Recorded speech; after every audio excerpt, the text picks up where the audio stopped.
مؤمنین کرام، میں اس وقت امام حسین علیہ السلام کے حرم مطہر میں موجود ہوں اور آپ میرے ساتھ امام کی ذریعے دیکھ کر زیارت بھی کر سکتے ہیں۔ امام حسین علیہ السلام سے ایک توسل کا ذریعہ آپ کی خدمت میں پیش کر رہا ہوں، جو ہمارا اپنا بھی آزمایا ہوا ہے اور سینکڑوں علماء ربانی نے اس کے بارے میں تاکید کی ہے۔ وہ یہ ہے کہ جب آپ امام حسین سے توسل کرنا چاہیں تو 2 رکعت نماز ہدیہ امام حسین علیہ السلام پڑھیں۔ اس کا طریقہ یہ ہے کہ نیت ہے 2 رکعت نماز ہدیہ امام حسین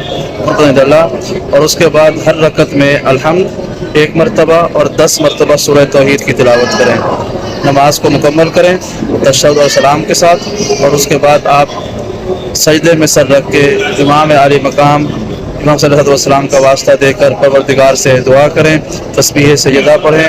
اور آپ دیکھیں کہ پروردگار آپ کی تمام دعاؤں کو قبول فرمائے گا۔